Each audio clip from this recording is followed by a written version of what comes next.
Ladies and gentlemen, 네, 기빈 여러분, 이제 분임토의 제5 세션을 진행하도록 하겠습니다. 주제는 국제안보고요. 각 연자분께서는 7분에서 8분 정도의 시간을 드리도록 하겠습니다. 제임스 앤드루 루이스 미국 전략문제연구소 국장님께서 본 세션의 좌장을 맡아주시겠습니다. 자, 그러면 제임스 루이스 국장님을 환영해 주시기 바랍니다. 감사합니다. 대한민국 측에 이렇게 성공적인 총회를 개최해 주신 데 대해서 감사드립니다. 오늘 12시 반까지 시간을 할당 받았습니다. 오늘 연자분께서 많습니다. 그리고 또 청중분들 중에서도 질문하고 계신 분들이 많을 것 같아서 시간 관리를 잘해야 될 것 같습니다. 이제 정부 전문가들과 함께 우리가 얘기를 해볼 텐데요.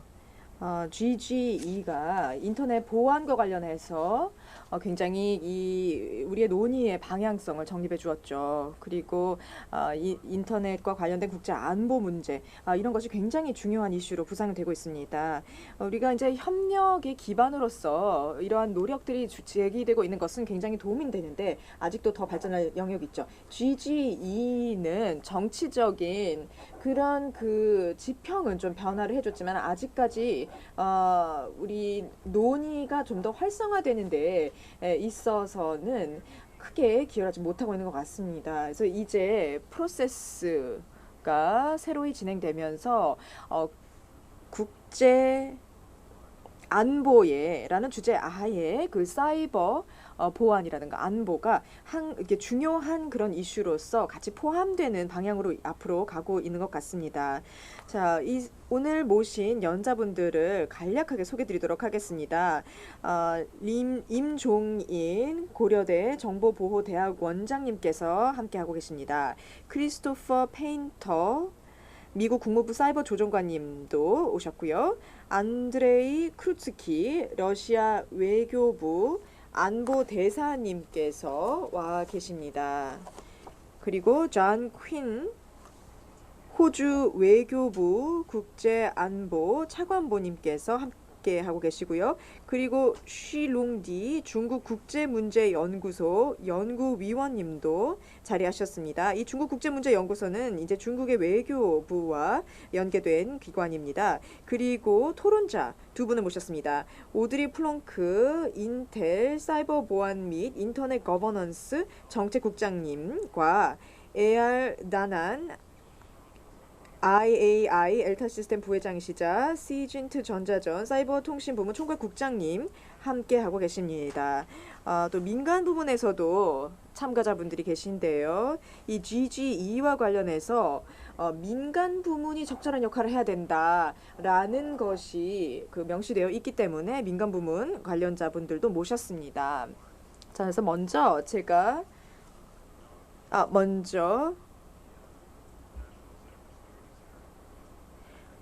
한국의 국가사이버안전센터에서 연자분께서 먼저 말씀을 해주시겠습니다. 올라오실 겁니까? 예, 올라와 주시죠.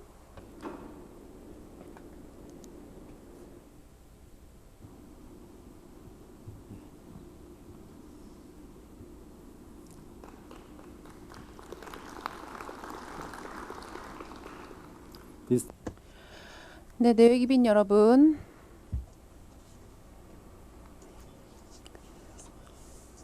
오늘 이렇게 여러분 앞에 연설을 하게 되어서 매우 영광스럽게 생각합니다. 한국국가정보원 국가사이버안전센터의 센터장입니다. 저는 오늘 현재 한국이 직면하고 있는 사이버 보안 위협 시스템에 대해서 말씀드리도록 하겠습니다. 그리고 사이버 시스템이 어떻게 되어 있는지, 국제 협력이 특히 사이버 보안에 있어서 어떻게 중요한지에 대해서 말씀을 드리도록 하겠습니다. 지난 10여 년 동안 한국은 데이터 해킹이라던가 여러 가지 문제에 직면하게 되었습니다. 그래서 수백만 가지의 데이터가 많이 유출되었고, 특히 한 300건의 기밀이 유출된 바 있습니다. 특히 한국은 6차례의 대대적인 사이버 공격을 받은 바 있습니다. 160개의 여러 가지 기관이라든가 네트워크 그리고 굉장히 수많은 서버와 장비들이 파괴당했습니다. 한국은 사실 사이버 공격에 매우 취약한 나라입니다. 수백 개의 공격이 매일 사실상은 포착되고 있습니다. 사실 아주 쉬운 접속 그리고 자율적인 사이버 스페이스 그리고 고도로 발달된 기술을 한국이 갖추고 있기 때문에 바로 이와 같은 공격에 취약한 것입니다. 그리고 또 뿐만 아니라 한국은 유일한 분단 국가라는 그런 특수한 조건도 있기 때문에 바로 이와 같은 사이버 공격이 더 취약할 수밖에 없습니다. 여러분 잘 아시다시피 북한이 지금 사이버 스페이스에 그 비균형 전력 측면이라는 측면에서 초점을 맞추고 있습니다. 한 3천여 명을 여기에 투입하고 있습니다. 그리고 바로 이 순간에도 북한은 사이버 공격을 계획하고 이 남한 쪽에 공격을 가하고 있습니다. 언론의 대상으로 또 금융이나 비즈니스 그리고 그 보수단체들을 대상을 삼아서 모든 기획을 포착해서 공격을 하고 있습니다. 그럼에도 불구하고 대한민국은 최대한의 노력을 경주함으로써 이와 같은 사이버 공격에 대응하기 위한 나름대로의 체계를 구축하기 시작했습니다. 국가 주요 정보통신 기관 시설을 보호하기 위해서 한국은 CIIP 법률을 제정한 바 있습니다. 즉 200개의 국가 주요 정보통신 기반 시설을 보호하기 위한 법률인 것이죠. 그리고 국가 사이버 안전센터를 설립을 해서 즉각적으로 사이버 공격에 대응하기 위한 노력을 하기 시작했습니다. 그리고 또 뿐만 아니라 다른 정보 기관들과도 협력을 하고 있습니다. 그 SCC는 7천여 개의 정보 및 공공기관을 상시로 모니터링을 하고 있습니다. 또 NCSC는 공공정보기관을 또 보고하고 인터넷으로부터 그 물리적으로 또는 논리적으로 또는 물리적으로 그 시스템을 분리시키고자 저희는 추진을 하고 있습니다. 심각한 사이버 공격이 있을 때 그 청와대에 즉각 보고하게 되어 있습니다. 그래서 즉각적인 대응 체계를 구축할 수 있도록 되어 있고 민, 관, 군 모두 합동 대응팀을 구축하게 됩니다. 그래서 바로 접속을 차단시키고 수사를 하고 또 피해를 당한 그 시스템을 다시 재구축하고 또 이제 그 범죄인을 추적을 하게 됩니다. 그 NCSC는 사이버 공격에 방어하기 위해서 노력을 하고 있고 전국적인 체계를 구축했습니다. 그런데 그 해커들의 전술과 기술이 더 발전을 나날이 하고 있기 때문에 아무래도 NCSC로 하여금 우리 사이버 안전센터로 하여금 이 사이버 공간에서 단독적으로 이 대응하기가 참 어렵습니다. 사이버 공격은 점점 더 확산되고 있고 그 근원지를 추적해 나가는 것은 굉장히 어려운 과제입니다.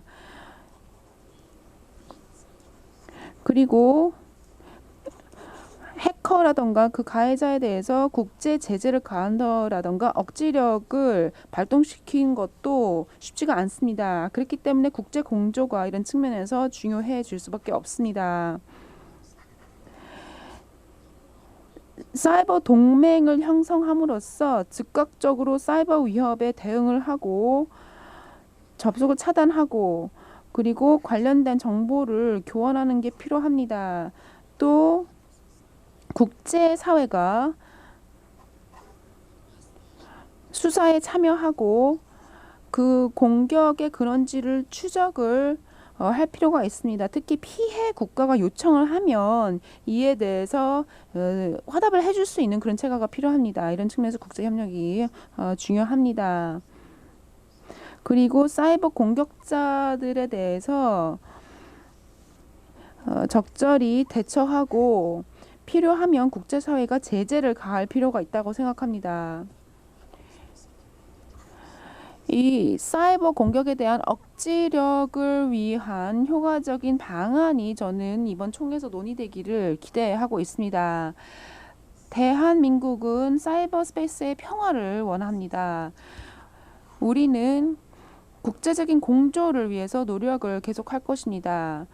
여러 가지 훈련이라던가 연수 과정, 연구 개발, 그리고 우리의 동맹국들이 만약 요청이 있을 경우 우리의 노하우를 공유를 하기 위해서 요청이 있을 경우 협조를 할 것입니다.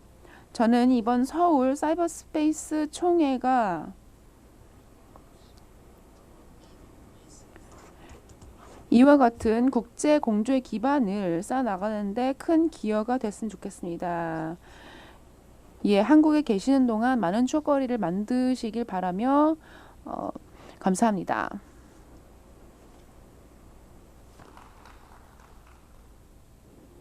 Thank you.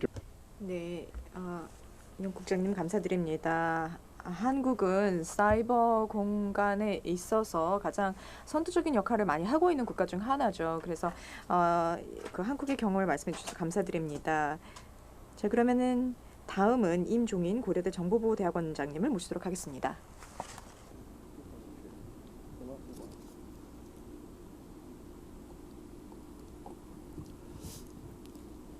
Thank you, moderator. 좌장님 감사드립니다. 내외 귀빈 여러분, 각국 대표님들 감사합니다. 저는 임종인이라고 합니다. 고려대학교의 정보보호대학 원장으로 있습니다. 이렇게 훌륭한 패널 토의에 연자로 서게 돼서 대단히 영광입니다. 제가 본 발표로 들어가기에 앞서서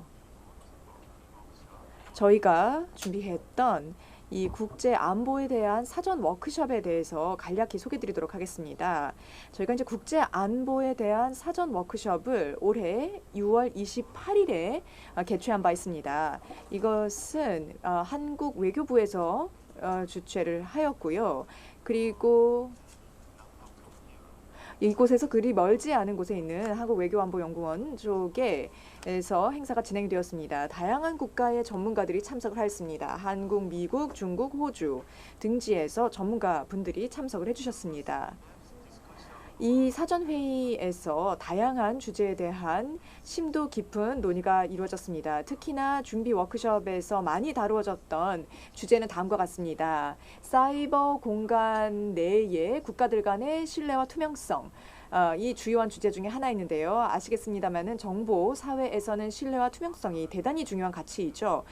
따라서 이러한 투명성을 이 사이버 공간에서 증진하는 방법은 무엇인가에 대한 토의가 있었습니다.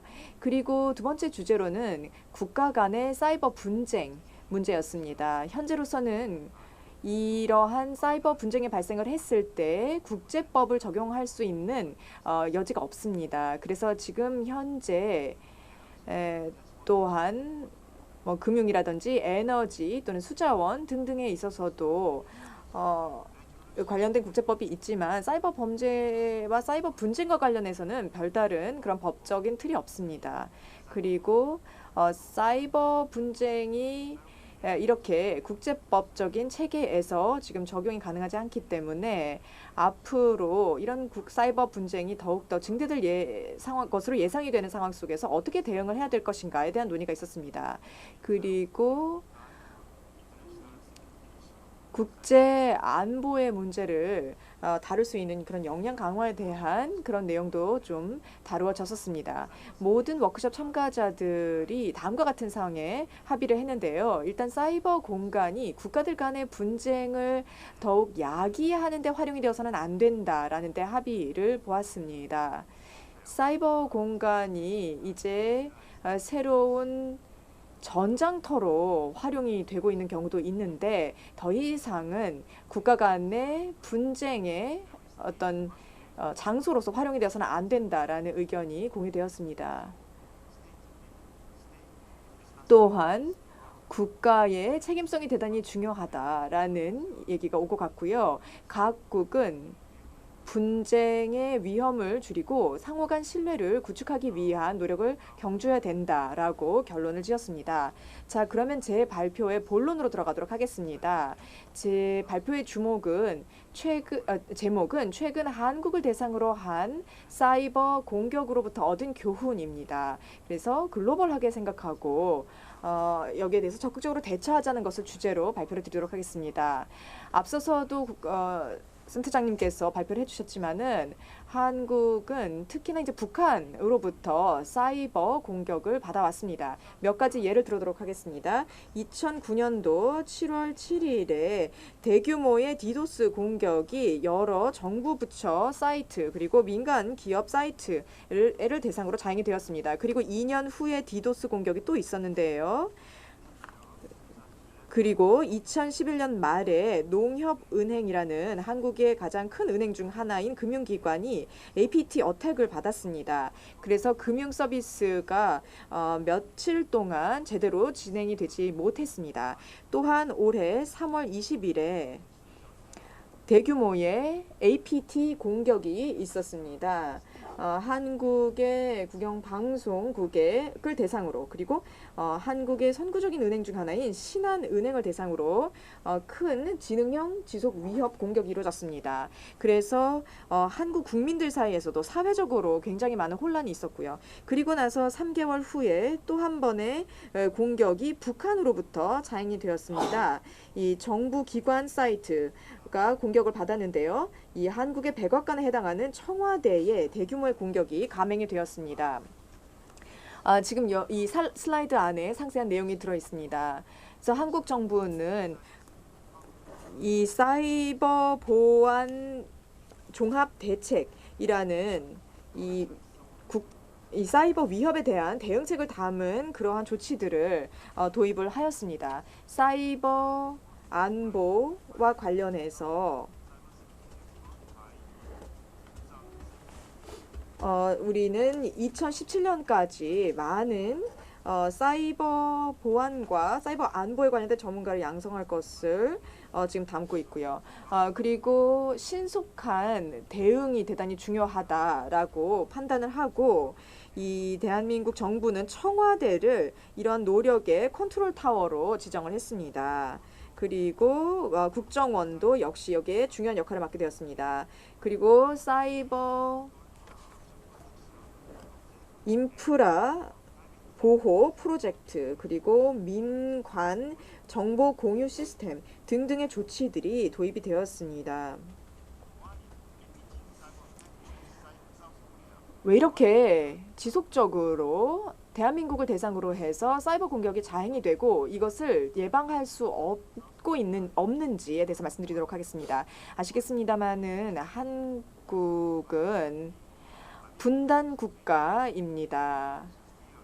벌써 60년 넘게 분단 상황을 유지하고 있고 또 군사적인 대결 상태에 있습니다. 북한과 남한 간에 이런 갈등이 존재하고 있고요. 또 북한 같은 경우는 이 사이버 전쟁에 있어서 굉장히 역량을 많이 구축해두고 있는 국가 중에 하나입니다. 또한 한국 같은 경우 이 사이버 공격을 여러 차례 받았는데 방송국과 금융기관 그리고 핵심 인프라에 대해서 이런 공격이 자행이 되었습니다. 이것이 경제적인 손실과 사회적인 혼란 그리고 국가 안보에 있어서 상당히 부정적인 영향을 미쳤습니다. 저희가 추정하기로는 지금 북한이 배후에 있다. 라고 생각을 하고 있고 실제로 많은 그런 증거가 북한이 배후에 있음을 입증하고 있습니다. 많은 이들은 이러한 공격이 어떤 위협이 된다라는 데 대해서 공감을 하고 있습니다. 근데 만약에 실제로 이런 그 공격이 인지가 되었을 때 우리가 그 국방의 권한을 가지고 있기 때문에 여기에 대해서 대응을 할 수 있도록 유엔 헌장에도 그 권한이 명시되어 있습니다. 그렇지만 이 사이버 공격에 대해서 어떻게 대응을 하고 국방을 지켜나갈 것인지에 대해서 앞으로도 논의가 필요하고요. 지금 현재 북한이 그 배후에 있는 것으로 추정은 되지만 실제적으로 이것을 명확하게 규명하는 것은 쉽지가 않습니다. 그리고 북한은 지속적으로 배후에 있었음을 부인하고 있기 때문에 여기에 대한 적절한 대책을 마련하는 것이 쉽지 않은 상황입니다. 그리고 한국의 그 어너너미스 코리아라는 한국의 그 해킹 액티비스트 그룹이 이러한 그 활동에 대해서 성명을 발표를 했습니다. 그래서 국가가 이 사이버 공격에 대해서 좀 더 조치를 취해야 된다는 것을 다시 한번 우리가 인식할 수 있는 계기가 되었습니다. 이 국가 차원에서 사이버에 대한 대응이 아직까지는 불완전한 상태입니다. 기술적인 문제나 관할권의 제약으로 인해서 아직은 제한적인 대응만 가능한 상황입니다. 올해 있었던 사건 같은 경우는 2주 정도 수사 기간이 걸렸습니다. 그런 후에 결론적으로는 북한이 배후에 있다라고 결론을 내렸습니다마는 그것을 확증할 수 있는 그런 증거를 아주 신속하게 수집하는 것은 쉽지가 않습니다. 그렇기 때문에 이 사이버 공격에 대해서 어떤 직접적인 대응을 하는 게 쉽지 않은 경우가 많습니다.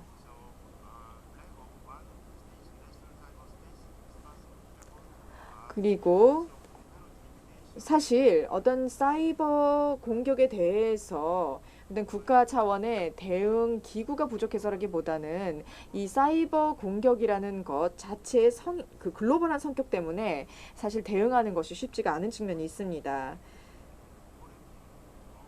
뿐만 아니라 사이버와 관련된 여러 범죄나 위협에 대해서 사실 굉장히 다양한 개념들이 산재하고 있습니다. 뭐 사이버 무기, 사이버 전, 사이버 위협, 다양한 개념들이 각기 다른 방식으로 정의되고 있습니다. 그리고 실제로 배후가 누군지를 명확히 지목하는 것이 쉽지 않다라는 문제가 있고요. 또 관할권의 문제가 제기가 됩니다. 그리고 아직까지 그 사이버 공격과 관련해서는 평화시와 전시에 대한 어떤 보편적으로 인정되는 정의가 아직 존재하지 않습니다. 그리고 IAEA 같이 이 핵 문제에 대해서는 명확한 국제기구가 존재하지만 아직까지 사이버 공격과 관련해서 그리고 사이버 안보와 관련해서는 이런 명확한 전담 국제기구가 부재하다는 것도 이슈가 되고 있습니다. 그래서 우리가 국제적인 사이버와 관련된 규범을 마련해야 될 텐데요. UN의 정부 전문가 그룹 이 중요한 역할을 할 수 있을 것 같습니다.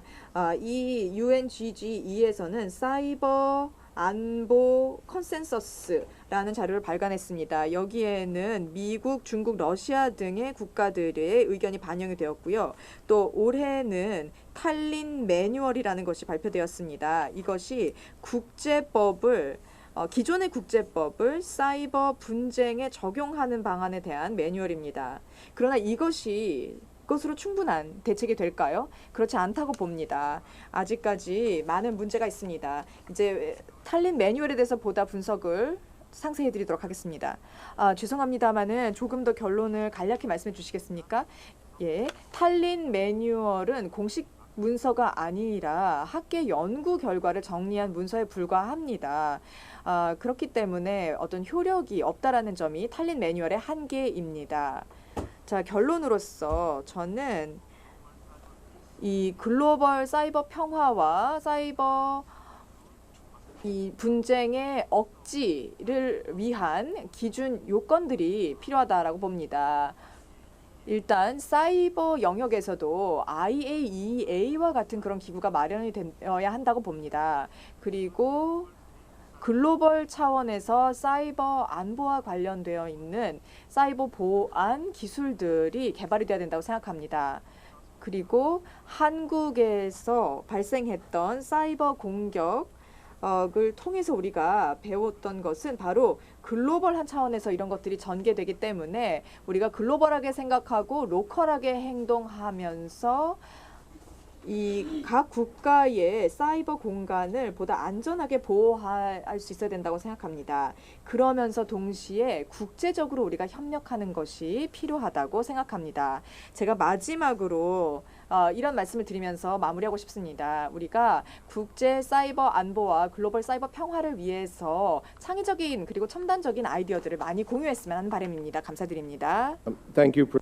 네, 임 교수님 감사합니다. 예, 이 디스커션 끝나고 나서 그 슬라이드 발표에 워낙 중요한 내용이 많았기 때문에 배포되었으면 좋겠습니다. 자, 그럼 크리스토퍼에게 마이크를 넘기도록 하겠습니다. 예, 감사합니다, 짐. 먼저 한국 주최 측에 감사드립니다. 정말 아주 의미 있고 가치 있는 총회라고 생각합니다. 부다페스트에서도 작년에 있었던 회의에서도 제가 이 비슷한 패널에서 발표한 바 있는데요. 어쨌든 오늘은 미국이 다른 국제사회의 일원들과 함께 어떻게 그 국제 안보와 관련된 도전 과제에 대응하고 있는지에 대해서 말씀하도록 하겠습니다. 미국은 사이버 스페이스가 그 국가만이 통제하거나 소유하는 공간이 아니다라고 얘기를 하고 있습니다. 그 정부들, 국가들은 그냥 뭐 수호자 역할을 함으로써 이 모든 자원과 자산이 모든 사람에게 제공될 수 있도록 보장해야 된다고 생각합니다.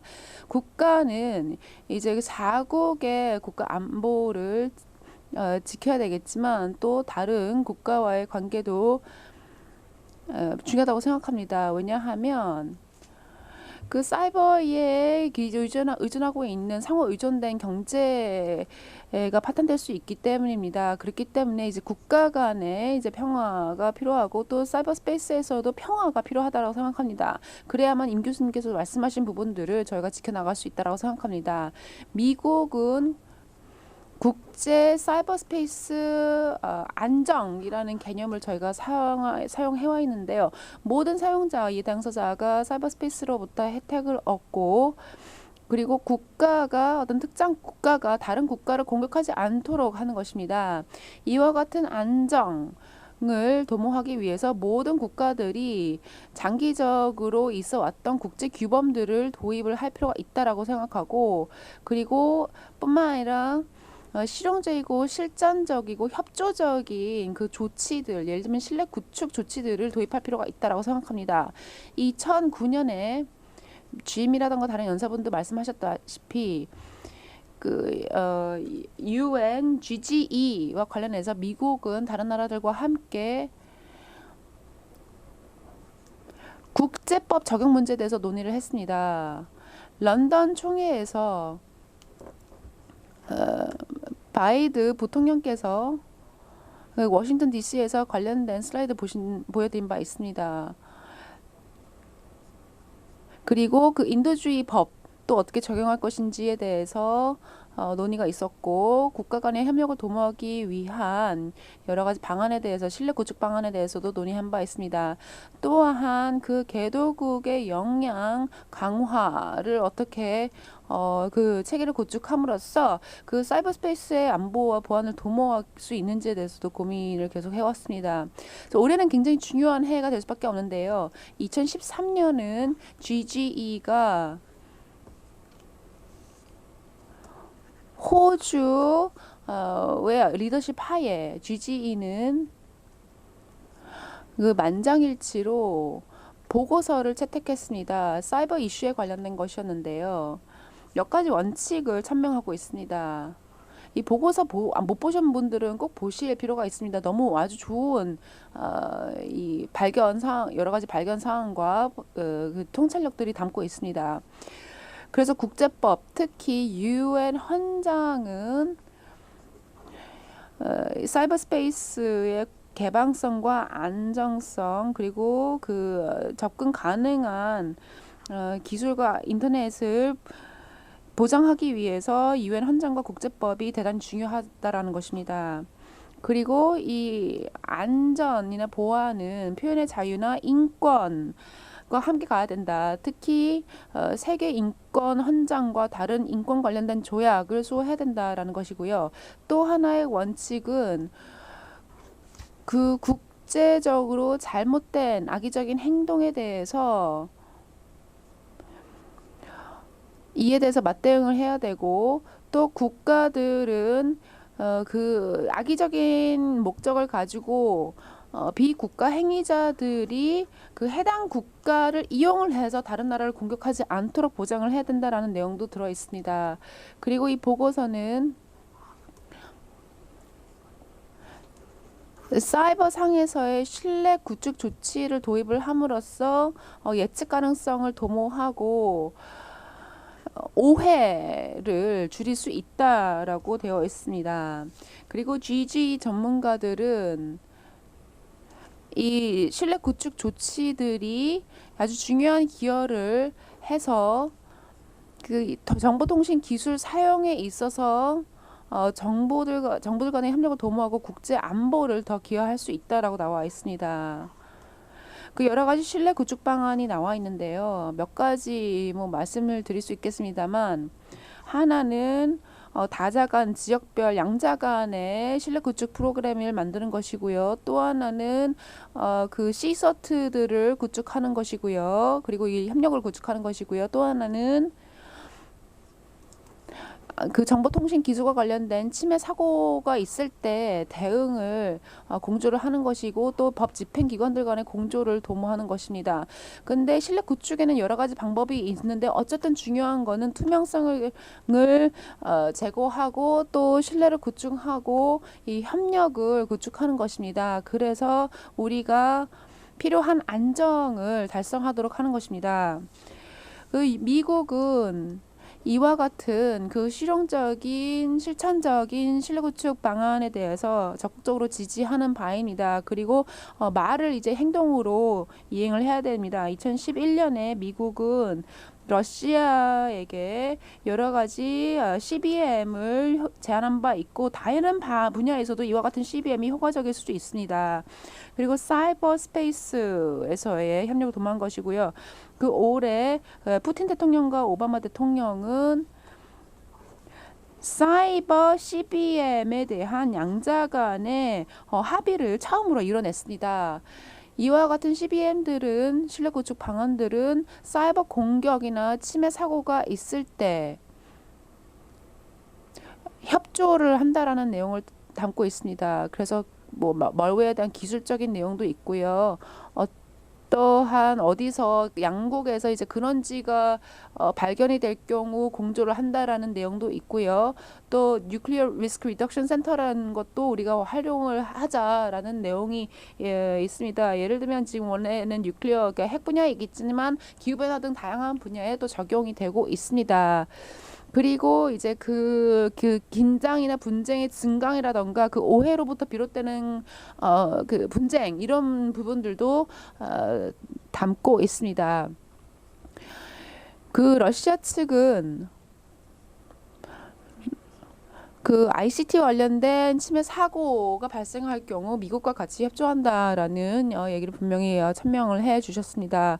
그래서 어쨌든 이 모든 협력 관계와 이 모든 모범은 이제 다른 나라에게도 모범이 될 수 있다라고 생각하고요. 그리고 미국은 뿐만 아니라 양자 간뿐만 아니라 다자 간의 협력 체계도 구축하고 있습니다.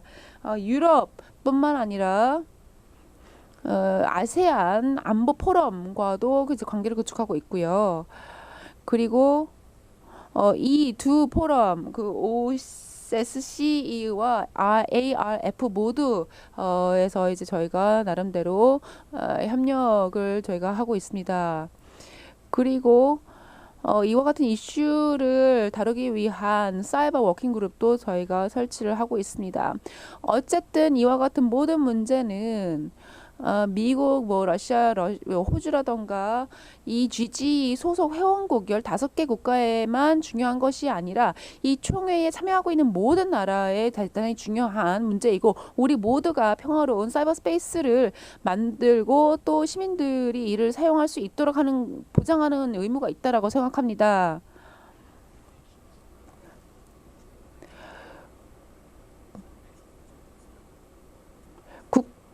국가들 중에서 여러 가지 도전 과제에 직면하고 있는 나라들이 있는데 이와 같은 이슈에 대해서 굉장히 복잡하기 때문에 그 사이버 안정에 대해서 좀 간과하면서 잘 대응하지 못하는 경우도 있는데 우리와 같은 나라가 바로 그 역량 강화를 위해서 지원을 해줄 수 있다라고 생각하고 그럴 의지가 충분히 있습니다.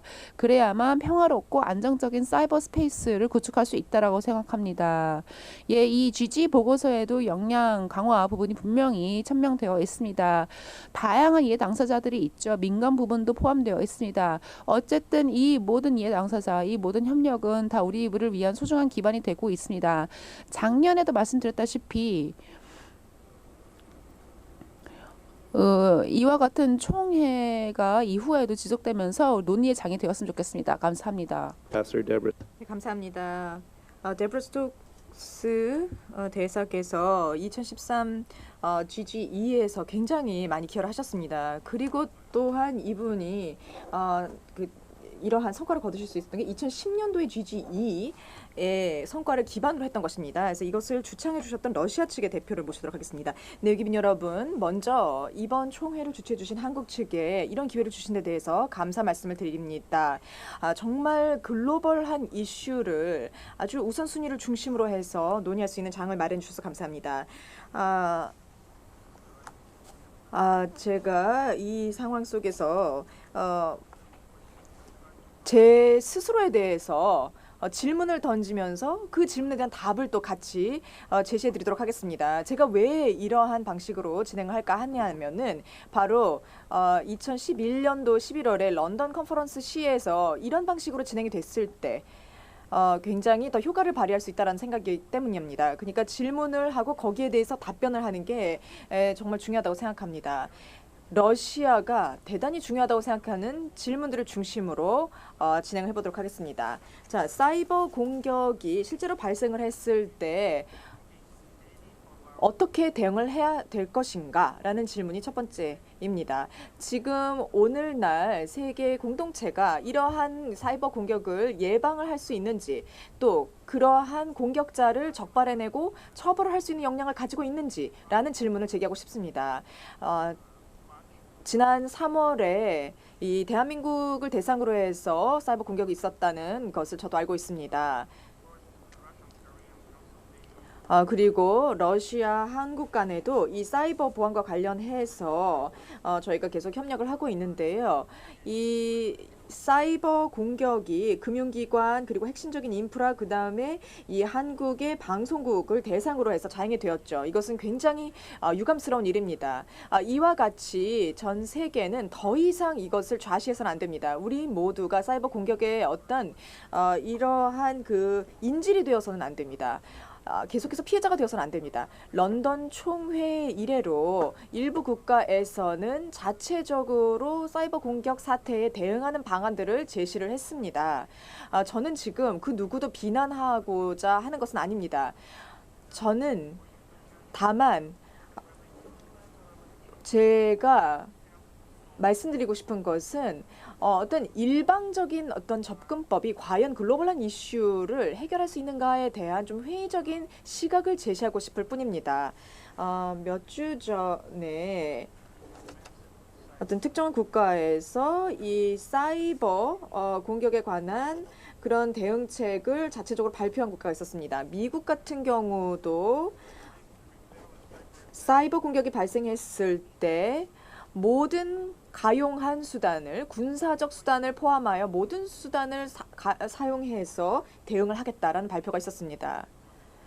그러니까 모든 수단이라고 한다면은 핵무기도 포함이 되는 것일 수 있겠죠. 그러니까 지금 저는 여러분들을 비난하고자 하는 것이 아니라 자극을 하고자 하는 것이 아니라 지금 이런 방식으로 많은 국가들이 대응을 하고 있다라는 그냥 현상을 진단해드리기 위해서 말씀드리는 겁니다. 그래서 이러한 일방적인 액션들을 보게 되면은 어떤 한계가 있다고 생각합니다. 그리고 130여 개가 넘는 국가들이 이제 사이버전에 대해서 실험을 감행하고 있습니다. 뭐 일종의 훈련 같은 형태로 지금 하고 있는데요. 이것도 일종의 어떤 군사적인 군비 경쟁이 일어나고 있는 것 같습니다. 그래서 사이버 공격의 잠재성이 있을 때 여기에 대해서 대응하는 방안을 우리가 함께 논의를 해야 되는데 결국 그것을 이 역할을 총회가 해줘야 된다고 생각합니다. 저는 런던 프로세스의 중요성 그리고 이번 서울 총회의 성과 이것은 결국 전 세계가 단합을 한다라는 것이어야 된다고 생각합니다. ICT 활용에 있어서 우리가 공격적인 어떤 사이버 역량을 구축하는 게 해답이 아니고 사이버 평화를 위해서 우리가 공동의 대응책을 만들어 나가야 된다고 생각합니다. 우리가 상호 이해를 할 수 있어야 되고 사이버 공격이 계속이 되었을 때 이것이 모두에게 해가 될 수 있다라는 공동의 이해가 구축이 돼야 된다고 생각합니다. 제가 이 총회에 참석하기 전에 많은 분들과 이 신뢰 구축의 방안에 대해서 많은 논의에 참여했었는데요. 미러 간 그런 협력이라든지 여러 가지 그런 협력 방안들이 지금 도출되었습니다. 그래서 대통령 선언문이라든지 여러 가지 협력에 관련된 문서들이 이 성명이 발표되었습니다. 미국과 러시아 양국의 국가 수석이 이것을 지지하고 있고요. 그 유례 없는 이러한 선언문의 발표가 있었는데 저는 이것이 이 사이버 영역에서 그 불가침 원칙을 천명한 그러한 선언문이라고 감히 말씀드리고 싶습니다. 그래서 정치적인 수준에서 이러한 합의가 이루어지는 것이 굉장히 중요합니다. 어떤 상호 의심을 사전에 차단한다라는 측면에서도 대단히 중요하고요. 상호 사이버 공격을 예방한다는 차원에서도 중요합니다. 그래서 우리 미러 간의 고위급 실무 협의체가 형성이 되었고 11월에 회의를 가질 예정입니다. 그래서 이러한 미러 간 합의의 범위를 다시금 점검을 하고 사이버 공간에서의 양자 간 공조에 대해서 더욱더 많은 합의를 이뤄낼 예정입니다. 저는 아직까지 이러한 협의가 제한적이라고 생각합니다.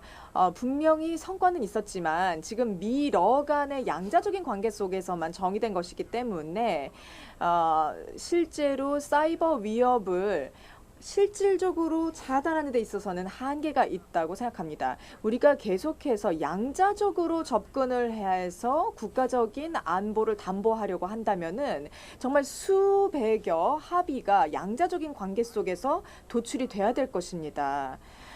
이것은 쉬운 일이 아니죠. 그래서 저는 정보통신 기술에 있어서 국제행동규범을 러시아 쪽에서 주창을 했었습니다. 그래서 단순한 정보 공유뿐만이 아니라 보다 적극적으로 이 사이버 공격으로부터 발생한 피해에 대해서 함께 대응할 수 있도록 하는 내용을 담고 있습니다. 그러나 사이버 공격 역량 자체를 각국이 갖추자라는 내용은 담고 있지 않습니다. 그래서 이 합의에 대해서 협상자 입장에서는 저는 그걸 긍정적으로 평가하고 있지만 아직까지 이게 실질적으로 유효한가라는 차원에서 볼 때는 이것이 아직 지역 차원에서만 유효한 것이기 때문에 제한적이라고 생각합니다. 저희가 봤을 때 진정한 정보 안보 그리고 정보 보안 을 달성하기 위해서는 그리고 모든 개인과 기업들의 이익을 충분히 보호할 수 있는 형태로 그런 합의가 이루어지기 위해서는 보편적이고 국제적인 차원에서 글로벌한 합의가 도출되는 방법밖에 없다고 생각합니다. 이런 보편적인 합의가 도출이 되면 사이버 공간과 관련된 많은 문제를 해결하는 데 도움이 될 수 있습니다. 예를 들면 프록시의 사용이라든가 제3국가를 이용해서 사이버 공격을 자행하는 것에 대한 그런 대응책이 실질적으로 마련될 수 있을 것이라고 봅니다.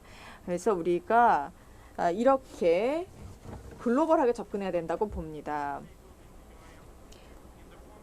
유엔에서 유엔 총회에서 또 안건으로 상정된 그러한 사이버 공간과 관련된 방안들이 있는데요. 이러한 방안들도 글로벌한 어떤 대책을 마련하는 데 있어서 진전이라고 생각합니다. 신뢰 구축을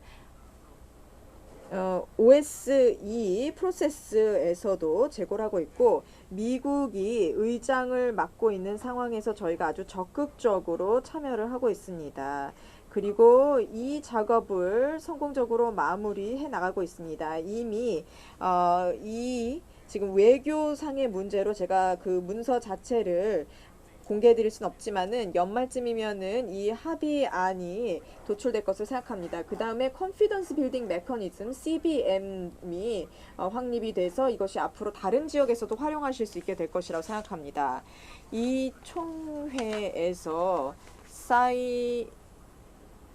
사이버 보안과 안보와 관련해서는 UNGGE의 중요성을 더욱더 우리가 생각해야 한다고 생각합니다. ICT는 이제 전 세계를 하나의 배에 태웠습니다. 우리가 모두 같은 운명에 직면해 있는 것이죠. UNGGE의 보고서가 만장일치로 채택이 되었는데요. 정보를 구축하는 데 있어서 국제 공조가 필요하다라는 그런 내용을 담고 있습니다. 러시아는 올해 새로운 UN 결의안 초안을 마련을 했습니다. 이 정보 안보에 대한 그런 그 초안을 마련했고요. 이 초안을 통해서 가장 대표적인 국제 기구를 통해서 이 공동의 협력이 이루어질 수 있도록 하자라는 내용을 담고 있습니다. UNGGE가 좀 더 그 권한 사항을 연장해서 더 지속적으로 활동할 수 있도록 해야 된다라는 것도 제안을 하고 싶습니다.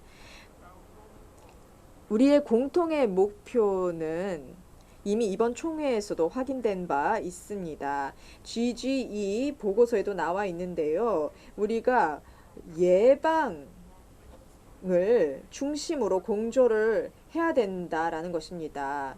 그리고 이 신기술을 통한 공격 역량을 강화하거나 어떤 도발을 추구하는 방향으로 가서는 안 되고 이런 사이버 공격의 예방을 중심으로 공조가 이루어져야 된다라는 것을 다시 한번 강조드리고 싶습니다. 그리고 UNGGE의 의장님 께서도 언급하셨지만 이 GGE가 지금까지 성과를 거둘 수 있었던 것은 전문성이 굉장히 뛰어나고 또 많은 부분에 헌신이 있었기 때문이라고 생각을 합니다. 그래서 이 GGE의 노력에 감사드리면서 마무리하도록 하겠습니다. Worked for both Stoke. 저는 크루스키 스톡스 밑에서 일을 했는데요. 누가 더 어려운 그 보스였는지 모르겠지만 어쨌든 굉장히 중요한 역할을 하셨습니다. 예, 제가 의장일 때는 휴식을 더 많이 취했던 것 같습니다. 예, 맞아요. 자, 그러면 다음은 존 퀸에게 마이크를 넘기도록 하겠습니다. 네, 짐 감사합니다. 안녕하십니까? 이 아주 훌륭한 패널에서 연사로 말씀드리도록 하게 되어서 매우 영광스럽게 생각합니다. 한국 주최 측에 감사드립니다. 이제 아주 중요한 주제인데요. 언드레이 등이 말씀하신 그 호주의 역할에 대해서 언급하셨는데요. 그 의장이신 데보라 스톡스는 여기 못 오셨습니다. 근데 어쨌든 이렇게 감사의 인사를 직접 제게 바브라에게 전달하도록 하겠습니다. 그래서 이제 호주를 이렇게 인정해 주셔서 감사드리고 어쨌든 이게 굉장히 중요한 어렵고 중요한 문제에 대해서 우리가 다루고 있는데 이 보고서가 이제 잘 나왔던 것 같습니다. 이제 그 국제 안보에서의 사이버도 이제 주류화된 의제인 것 같습니다. 그래서 우리 모두가 다 이제 관련된 도전 과제에 대해서 다루기 시작한 것 같습니다. 특히 사이버 스페이스의 악의적인 행동, 그러니까 비국가 또 국가 행위자들의 악의적인 행동에 대해서 우리가 잘 보기 시작했는데요. 사실 여러 다양한 분야의 여러 다양한 행동들 간의 그 경계선이 모호해진 것 같습니다. 근데 이거는 국제 안보만의 문제는 아니고요. 또 오늘 오전에도 언급됐다시피 주요 기관 시설과 관련된 것, 주요 정보통신 시설에 대해 얼마나 큰 파괴력을 가지고 있는지에 대한 언급도 있었던 것 같습니다. 또 뿐만 아니라 그 사회적인 영향력도 막대합니다. 사회적인 활동, 우리 일상생활이 마비되는 경험을 우리가 다 목도하고 있는 것 같습니다. 그래서 우리가 조금 더 넓게 볼 필요가 있습니다. 물론 문제가 더 어려워지겠지만 그럼에도 불구하고 좀 더 광범위하게 바라볼 필요가 있다라고 생각합니다. 그리고 우리가 이 문제에 대해서 생각을 할 때 여러 단계가 있는 것 같습니다. 우리는 간단한 질문들을 던질 필요가 있다라고 생각합니다. 특히 이제 주류화된 이제 의제이기 때문에 여기에 대해서 간단한 질문을 할 필요가 있다라고 생각하고 런던 프로세스를 통해서 우리가 각각의 의견을 교류하고 그러기 위한 좋은 플랫폼이었던 것 같습니다. 그 주요 인프라, 주요 기반 시설이라는 것은 우리 모두에게 있어서 굉장히 핵심적인 과제이고 국제 안보에 있어서도 굉장히 중요한 문제일 수밖에 없습니다. 우리는 근데 좀 실용적으로 그리고 이제 잘 설계된 방식으로 다뤄야 된다고 생각합니다. 그리고 그 개념적인 명확성도 우리가 기해야 된다라고 생각합니다. 왜냐하면 혼란이 있을 수도 있겠죠. 왜냐하면 다양한 이슈들이 계속 나타나고 있기 때문에 이 사이버 이 토론에 대해서 그리고 사이버 토론을 하는 과정에서 그 개념이 명확하게 필요하다고 생각합니다. 이게 사실 국가 간의 전통적인 이제 경쟁이라는 측면도 있는데 매우 큰 힘을 발휘하는 행위자들이 있고 또 사회 문화적인 측면들도 있고 또 이데올로기적인 측면들도 있다라고 생각합니다. 하지만 이는 좀 옆으로 둘 필요가 있다라고 생각합니다. 호주는 이 다양한 문제를 다루기 위해서 다양한 접근 방법을 도입을 해 왔었습니다. 그리고 이제 잘못된 오해로부터 비롯된 문제, 그리고 이제 과다한 비용을 지출하게 되는 그런 문제들을 회피하기 위해서 노력을 해왔습니다. 특히 아시아 태평양 지역에서 호주에서 이 주요 국가 간들의 이제 권력 관계도 굉장히 중요합니다. 또 뿐만 아니라 중국이라던가 그리고 미국하고 러시아 간의 양자 협력 관계를 도입한 것, 그리고 중국도 이 신뢰 구축 방안을 도입한 것에 대해서 매우 중요시 생각하고 있습니다. 그리고 효과적인 전략과 방안들이 있다면 저희도 역시나 이를 받아들이고 싶습니다. 이 기업들뿐만 아니라 정부에게도 이 악의적인 사이버 행동은 큰 영향력을 끼치기 때문에 무엇이 수용 가능한 행동이고 아닌 행동인지에 대한 규범들이 생겨나고 있는 것 같습니다. 여러 기본들, 정보들도 이제 실제 자기 명성이 달려있는 문제로 이 사이버 보안의 문제를 바라보고 있는 것 같습니다. 그 새로운 분야들도 나타나고 있는 것 같습니다. 우리의 전통적인 그 국가에 대한 관념, 국가에 대한 사고방식 하에 또 새로운 방식을 바라볼 필요도 있다라고 생각하고요. 그리고 또 사이버의 국제적인 성격, 그리고 그 역동성, 그리고 그 보복이나 공격의 성격을 잘 규명을 할 필요가 있다라고 생각하고요.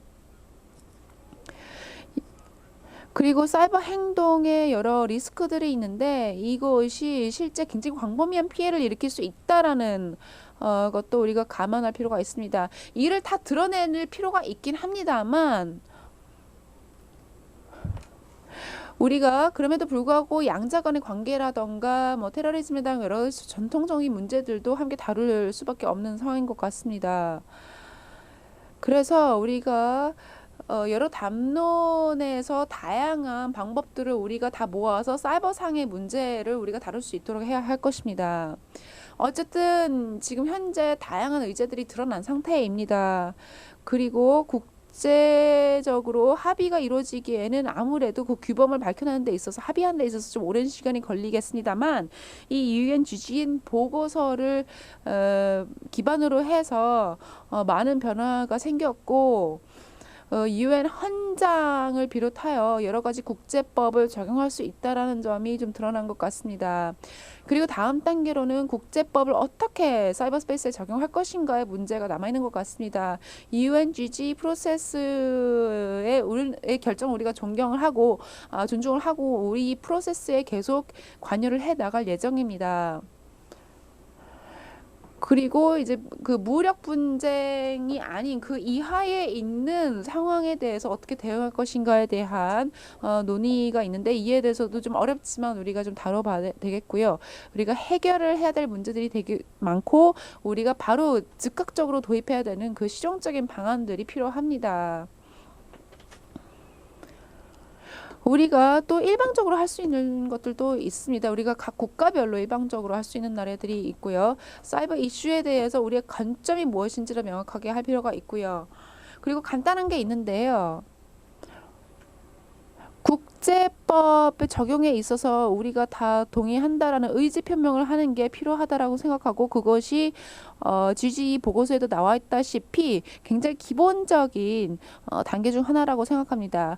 우리의 차이를 이해를 하고 또 이제 부적절한 행동의 그 영향력과 파괴력을 인식을 하고 그 안정을 파괴하는 여러 가지 심해 사고 이에 대해서 저희가 다룰 수 있겠다라고 생각합니다. 그 사이버 스페이스라는 것은 경계가 모호하고 행위자들도 모호합니다. 그리고 심각한 분쟁이 나타날 수도 있고 지속적인 갈등이 있을 수밖에 없습니다. 그래서 1차적으로 그 리스크를 감소하기 위한 노력들이 필요하다라고 생각합니다. 그리고 우리가 국내에서도 여러 조치들을 도입할 필요가 있다고 생각합니다. 사이버 방어책들을 통해서 억지력을 강화할 필요가 있고 이를 천명할 필요가 있다라고 생각합니다. 호주에서도 이를 굉장히 중요하게 생각하고 있습니다.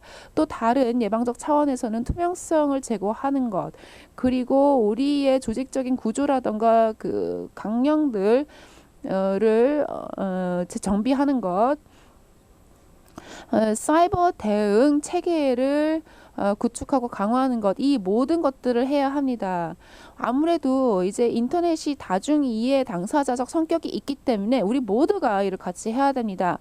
국제적으로 우리는 오랜 동안 신뢰 구축 방안을 도입한 경험이 있습니다. 굉장히 중요합니다. 이 CBM들은 굉장히 중요하고요. 그래서 무력 분쟁을 우리가 피할 수 있는 방안들입니다. 물론 만병통치약은 아닙니다만 여러 차이점들을 좀 줄여나가고 그리고 너무 예측 불가능한 상황을 예방할 수 있다라고 생각합니다. UNGGE가 이 CBM들의 중요성을 인식하고 있다는 점에 대해서 저는 환영하는 바입니다. 이 TCM 관련된 토론에서 여기 제기된 여러 가지 의제들을 우리 모두가 같이 다 고민하고 다시 이 회가 끝나더라도 귀국하여서 시민사회나 다른 이해 당사자들과 함께 공유했으면 좋겠고요. TCBM이라는 것은 여러 국가들 간의 대화를 도모하는 것이지만 이를 실천하는 것이 중요하다고 생각합니다. OCSE도 마찬가지고요. 아세안 안보 포럼을 통해서 이 지역적 노력들이 있다라는 것도 좋은 것 같습니다. 어쨌든 이 지역적 활동을 우리가 참 우선순위에 두는 것이 필요하다고 생각합니다. OECD라던가 또 유럽연합도 마찬가지로 여러 가지 방안들을 추진하고 있고 저희도 환영하는 바입니다.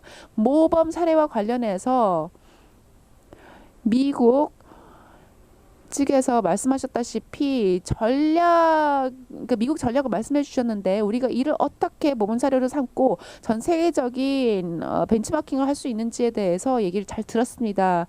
아주 구체적으로 예를 들면 핫라인 구축이라던가 다양한 방안들이 있는 것 같습니다. 국가적 차원에서 여러 도전 과제들이 우리 정보를 직면하고 있습니다. 그중 한 가지는 바로 기술적인 전문가들을 어떻게 우리가 잘 10분 활용할 것인가의 문제인 것 같습니다. 그래서 그 기술진들과 연계를 긴밀하게 구축해서 우리가 침해 사고를 당했을 때 이들이 어떻게 개입하고 잘 해결할 수 있는지에 대한 도전 과제들이 있는 것 같습니다. 그래서 정부 관료들이 이와 같은 문제를 가지고 좀 씨름을 하고 있다고 생각하고요. 우리의 사고방식을 바꿀 필요도 있다라고 생각합니다. 우리 모두가 함께 기여할 수 있는 방법이 필요하다고 생각합니다. 그리고 시민사회도 어떻게 참여시킬 것인지도 고민 필요하고요. 사실 그 주요 기반 시설은 주로 아무래도 민간 부분이 소유하고 관리하는 경우가 많기 때문에 이들을 어떻게 참여시킬 것인가도 우리가 고민해야 됩니다. 국제적으로 해야 할 것들이 굉장히 많다라고 생각하고 지역적 차원의 네트워크도 필요하다고 생각합니다. 이어가는 네트워크를 강화시키는 것 그리고 그 접촉선을 강화하고 구축하는 것도 필요하고요. 그리고 아주 실용적으로 문제 해결하는 방식으로 문제를 해결해야 되겠죠. 그리고 의사소통 라인이 굉장히 중요합니다. 사이버 스페이스의 특성 때문에 아무래도 이 의사소통 선을 구축하는 것이 필요하고요. 저희는 말레이시아와 러시아와도 협력을 더 강화할 것으로 저희는 기대를 하고 있습니다. 말레이시아와 함께 2014년에 공동 의장으로 이와 같은 문제를 다루는 회의를 개최할 예정입니다. 그래서 아주 간단하면서도 명료한 해결책을 고민할 수 있도록 하고자 하고요. 아시아 태평양에서의 그 썰트가 있는데요. 일상적으로 그 감시 모니터링을 하고 있는데요. 한국, 일본, 중국이 그 서트들 간에 아주 긴밀한 관계를 구축한다라는 얘기를 제가 어느 회의에서 들은 바 있습니다. 그래서 긴장을 분쟁 상황을 예방하고 서로 경보를 하는 그런 모델을 추진하고 있는 것으로 알고 있는데요. 이를 모범 사례로 저희가 삼을 수 있다라고 생각합니다. 그래서 결론적으로 말씀을 드리자면 우리가 지금 행동을 해야 된다라고 생각하고 정부, 시민사회 우리 모두가 TCBM을 다 알고 있기 때문에 이를 실천을 해야 된다고 생각합니다. 또 뿐만 아니라 장기적인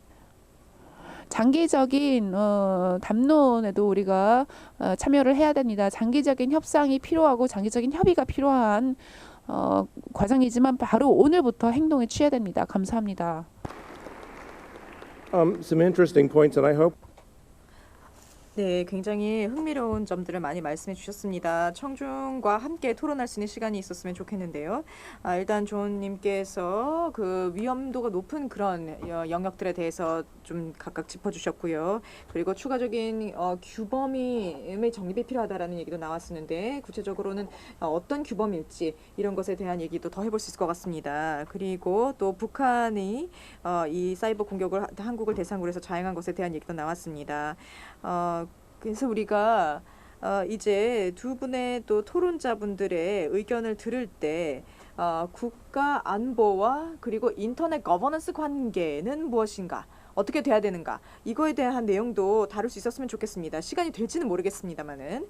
자, 그러면은 마지막으로 슈 롱디 중국 국제문제연구소 연구위원님을 모시도록 하겠습니다. Thank you, Mr. Chairman. First, I'd like to present. 네, 감사합니다.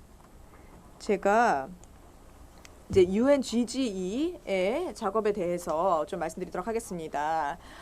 UNGGE가 UN 회원국들 간의 합의를 도출하는 데 있어서 굉장히 큰 기여를 했습니다. 상당히 종합적인 그러면서도 상세한 권고 사항들이 담겨져 있는 그런 보고서가 발간이 되었습니다. 이제 국제사회가 실용적으로 이 문제를 접근했다라고 생각이 됩니다. 그래서 이제 정보통신 기술에 대한 그런 이 방안들이 더욱더 효과적으로 마련되고 있는 것 같아서 반가운 소식이라 생각합니다. 그리고 리스크와 취약점을 사이버 공간에 대해서 파악을 하고 우리가 가지고 있는 공동의 목표, 다시 말하면은 평화롭고 개방되어 있고 협조적인 ICT 환경을 구축한다라는 그 공통 목표를 다시 한번 재천명할 수 있게 되었습니다. 그리고 사이버 위협에 대한 대응, 그리고 또 대화를 회원국 간에 촉진하는 유엔의 역할, 이런 것들이 재강조되었습니다.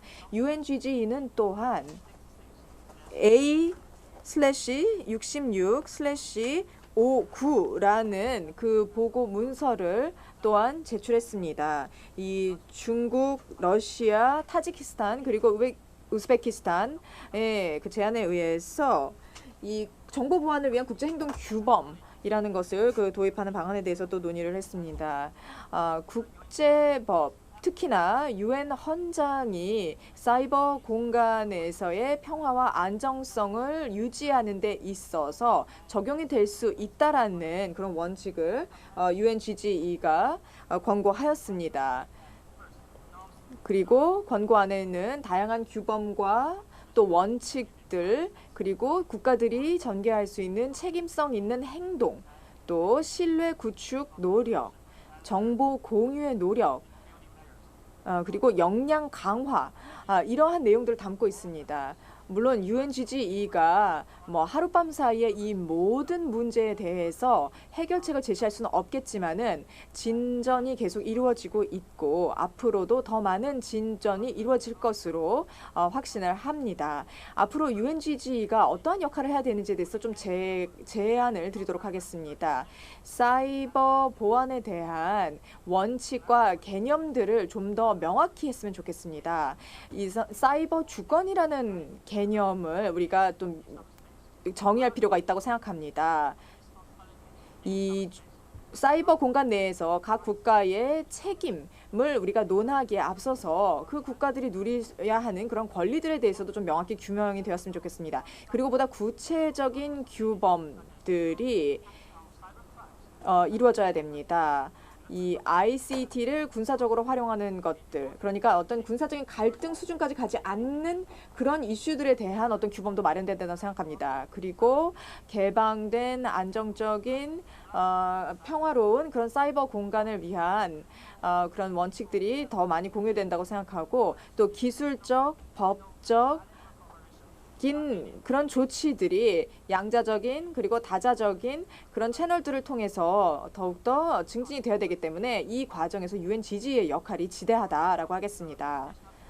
국제 안보를 사이버 공간에서 촉진하기 위해서 저는 국제 협력이 중요하다라고 생각합니다. 이것을 글로벌 인터넷 거버넌스를 위한 멀티 모델이다라고 저는 제시를 드리고 싶습니다. 현장에서의 상황을 보거나 그리고 사이버 공간의 글로벌한 성격을 봤을 때 멀티 모델이 필요한 것 같습니다. 국제 공조를 강화하고 국가 간 분쟁을 해소하기 위해서는 멀티 모델이 필요합니다. 멀티 모델이라 하면 멀티 액터, 멀티 레벨, 멀티 다이멘션을 의미합니다. 멀티 액터라 함은 여러 행위자들과 주체들이 사이버 공간에 참여하고 있고 각각의 역할이 다르다는 것을 인정하는 것입니다. 그래서 사이버 하이진에 있어서도 그들이 해야 되는 역할들이 다양할 수 있고요. 또 국가들과 국제기구들도 해야 하는 역할들이 다를 것이고 또 비정부 그 주체들이 또 있을 것입니다. 그래서 이 다양한 주체들이 개별적으로 또 집단적으로 사이버 공간에서 협력을 해내야 되죠. 그리고 끊임없이 예를 들어 개인들은 패치도 설치하고 컴퓨터에 바이러스도 가동시켜서 이 악의적인 공격을 막아야 됩니다. 개인들이 기본적으로 이러한 조치를 취하지 않으면 그 누구도 이 개인들을 도와줄 수 없습니다. 개인의 역할은 그렇고요. 그거 외에도 다양한 주체들이 다양한 역할들을 수행해야 된다고 생각을 합니다. 그리고 멀티 액터라는 용어는 멀티 스테이크홀더와는 좀 다릅니다. 많은 이들은 멀티 스테이크홀더라는 표현을 더 많이 쓰는데요. 동기부여를 하고 모든 참여자들이 이 사이버 공간에서 자신들의 역할을 하고 기여를 할 수 있도록 하는 데 있어서 멀티 액터라는 표현이 저는 더 유효하다고 생각합니다. 그리고 사이버 위협에 대해서 다층적인 접근이 필요하다는 의미에서 멀티 레벨이라는 저는 표현을 썼습니다. 그러니까 국가 내의 하위 행정 단위에서부터 국가 차원에서 그리고 지역 차원에서 글로벌한 차원에서 그 다층적으로 우리가 접근이 이루어져야 합니다. 그리고 이 다층적인 접근에 있어서는 각 레벨별로 상호 보완적인 역할이 이루어져야 될 것입니다. 그리고 각 국가가 사이버 전략과 그런 계획을 수립하면서 동시에 지방정부가 그러한 국가 차원에서 수립된 정책을 실행하고 집행하는 역할을 해줘야 될 겁니다. 그리고 실제로 발생하는 어떤 침해 사고나 이런 것에 대한 정보를 다시 중앙정부에 제공을 함으로써 이러한 정책들이 더욱더 보완되고 수정될 수 있도록 해야 될 것입니다. 그리고 세 번째로 멀티 다이멘션이라는 말씀 드렸습니다. 다차원적이란 말씀인데요. 사이버 안보는 기술적, 경제적, 문화적, 법적, 그리고 제도적 정말 다양한 차원에서 위협이 되고 또 이슈가 되고 있습니다. 그래서 사이버 취약성 는 물론 기술적인 전문성이 가장 중요한 해결책 중에 하나가 되겠죠. 그렇지만 그거 외에도 다양한 국가적인 노력을 통해서 그리고 국제적인 협력을 통해서 이러한 상황을 해소할 수 있는 가능성이 열려 있습니다. 그래서 기술적 전문 그룹들은 정보를 제공함으로써 적절한 제도와 입법이 마련될 수 있도록 하고 할 수 있어야 됩니다. 그래서 기술적인 전문성이나 노하우가 공유되지 않으면은 적절한 사이버 안보, 사이버 보안은 이루어질 수 없을 것입니다. 사이버 위협과 사이버 취약을 우리가 다층적인 차원에서, 다차원적인 차원에서 그리고 다중 행위자들에 의해서 대처해야 된다고 생각합니다. 이렇게 세 가지 멀티라는 표현을 제가 개념을 제시해 드렸습니다. 우리가 글로벌 인터넷 거버넌스에서 각 주체자가 개별적인 그 지위와 입장도 보호받아야 되겠지만 이와 동시에 함께 협력할 수 있어야 될 것입니다. 그래서 우리 남성들이 집에서 가장이자 아버지이자 배우자 역할을 하는 것처럼 우리 이 인터넷 거버넌스 세계 안에서 각 행위자는 다양한 역할과 지위를 누릴 수 있어야 될 것입니다. 무엇보다 조율의 역할, 또 자원의 공동 활용이라든지 이런 것들을 통해서 보다 안전하고 보안성이 강화된 사이버 공간을 구축할 수 있어야 될 것입니다. 이렇게 하기 위해서는 국제적인 차원과 그리고 각 국가 그리고 그 지역 차원에서 인터넷 거버넌스에서 다층적으로 참여할 수 있어야 될 것입니다. 그러나 각 국가가 각자가 독립적으로 모든 문제를 해결할 수 없기 때문에 이 다층적이고 다중 행위자들이 함께 각자 기여를 또 하면서 세계적인 인터넷 거버넌스를 더욱더 강화해 할 수 있어야 될 것입니다. 다양한 행위자들과 그리고 다양한 레벨과 다양한 디멘션들이 함께 적절히 발휘되어야 할 텐데 이 과정에서 신뢰가 대단히 중요하다고 생각합니다. 신뢰가 구축이 되게 되면 상호 오해도 예방이 될 수 있고 사이버 갈등 또는 분쟁도 어느 정도 최소화될 수 있을 것입니다.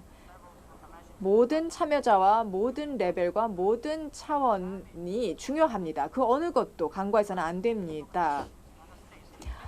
국민들이 대단히 중요합니다. 왜냐하면 모든 국제기구라든지 국가기구라든지 모든 것은 결국은 국민을 중심으로 만들어져 있기 때문입니다. 그래서 글로벌 인터넷 거버넌스는 각 국가의 특수한 상황과 그리고 국제적인 컨센서스 간의 균형을 맞추면서 구축이 돼야 될 것입니다. 저는 간략하게 사이버 안보 프랙티스에 대해서 중국의 사례를 간략히 소개해 드리도록 하겠습니다. 중국은 사이버 안보가 현대화의 과정에서 중요한 기회라고 보고 있습니다. 그리고 중국은 사이버전을 법 제도 하에서 그 법에 근거하여 대처하고 있습니다. 그리고 이미 중국은 양자적인 협력에 많이 참여하고 있습니다. 그리고 중국은 사이버 범죄를 그 법 규정 하에서 처단하고 있습니다. 그리고 중국은 사이버 안보를 국제적인 협력을 통해서 강화하고 있습니다. 특히 서트 조직들을 통해서 노력을 하고 있습니다. 그리고 중국은 디지털 격차를 줄이기 위해 노력하고 있고요. 또 중국은 사이버 문제 해결을 위한 우호적인 그런 국제적 환경을 마련하는 데 기여하고 있습니다. 사이버와 관련해서 중국은 국가 간 관계를 더욱더 강화하고 있습니다. 다양한 부분에서 국가 간 관계가 우호적으로 발전을 하게 되면 사이버 범죄 또는 사이버 보안 영역에 있어서도 그러한 우호적인 관계가 효과를 발휘할 수 있으리라고 생각을 하기 때문입니다. 그래서 우리는 사이버 위협과 사이버 문제 이런 방식으로 대처하고 있습니다. 물론 제가 방금 말씀드린 내용은 이 중국의 어떤 학계에서 연구된 내용을 중심으로 발표되었음을 말씀드리는 바입니다. 감사합니다. Thank you. I appreciate. 네, 감사합니다. 예, 시간을 딱 맞추셨습니다. 감사합니다. 사실 시간이 좀 부족해지고 있는데요. 2명의 토론자가 남아 계십니다. 그래서 먼저 오드리 먼저 하시겠습니까? Thanks, Jem. And I just want to 예, 대한민국 정부에게 이와 같은 훌륭한 총회를 개최해 주신 데 대해서 먼저 감사의 인사를 드리면서 시작하도록 하겠습니다. 그래서 아주 다양한 아주 중요한 주제들을 많이 다루고 있는 것 같습니다. 간단하게 하도록 하겠는데요. 먼저 이제 주최 측에 민간 부분의 패널리스트로서 참여시켜 주신 것에 대해서 감사드립니다. 이와 같은 민간 부문 참여의 어떤 전통을 계속 이어나가는 것이 중요하다고 생각합니다. 국제 안보에 대해서 좀 몇 가지를 말씀드리도록 하겠습니다. 일단은 민간 부분의 역할은 아무래도 전 세계적인 글로벌 디지털 그 기관 시설을 구축해내는 건데요. 우리는 정말 그야말로 전 세계적으로 사업을 하고 있고 전 세계적인 고객들을 대상으로 하고 있습니다. 그래서 저희로서는 지난 몇 년 동안 이와 같은 갈등이나 분쟁이 증강하는 것에 대해서 굉장히 우려스럽게 생각하고 있습니다. 왜냐하면 저희는 연구개발과 혁신에 기반으로 하고 있고 우리의 핵심적인 목표는 그 성장과 번영입니다. 그리고 이를 위해서는 평화와 안정이 아무래도 중요하고 기반이 될 수밖에 없겠죠. 지난 하루 이틀 동안 이 얘기는 계속 반복되었던 것 같습니다. 저희 다른 연사들도 지난 1년 동안 그 UNGGE가 많은 성과를 내서 보고서를 냈고 그 민간 부분의 역할, 시민사회의 역할을 규명해내고 있다라는 얘기를 말씀하셨던 것 같습니다. GGE 프로세스가 2014년에도 지속된다는 얘기 듣고 환영하는 바입니다. 민간 부문으로서 우리가 어떻게 참여할 것인가에 대해서는 아직 좀 애매모호한 것 같습니다. 우리가 앞으로 진행될 협의에서 그리고 또 앞으로 진행될 양자간 다자간 협의 과정에서 우리가 어떻게 민간 부분이 참여할 것인가를 조금 더 고민을 해서 또 더 큰 많은 대화를 도모할 필요가 있다고 생각합니다. 또 몇 가지 지적을 또 하고 싶은데요. 광범위하게 수용된 규범들이 있는데 또 우리가 지금 현존하고 있는 언급한 것을 넘어서는 그런 규범들도 필요할 거라고 생각합니다. 그 가능성을 우리가 모색할 필요가 있겠고요. 그 현존하는 국제법 수용력과 그 적용력에 대해서 언급되는 것이 참 좋다라고 생각하고 하지만 이에 대해서 조금 더 구체할 필요가 있다라고 생각하고요. 그 사이버스페이스 어떻게 정할 것인가를 이제 과거 역사로부터 우리가 사례를 가지고 좀 더 생각을 해볼 수 있다라고 생각하고요. 협력을 더 강화하자라는 얘기도 있었던 것 같습니다. 그래야만 사이버스페이스 관련된 문제를 더 잘 대응할 수 있다라고 생각하고 민간 부분의 관점과 기여도 이와 같은 통로가 마련되면 잘할 수 있다라고 생각합니다. 그리고 그 정책 위반 관련해서도 이제 여러 가지 간극들이 있을 수 있는데 그 간극을 메우는데도 민간 부분이 여러 가지 역할을 한 것 같습니다. 그리고 이 역량 강화와 이 교육의 중요성에 대해서 여러 번 강조된 바 있는데요. 이 부분에 있어서도 민간 부분이 여전히 투자하고 또 정부 기관들, 공공기관들과 함께 협력을 해나갈 수 있는 분야라고 생각합니다.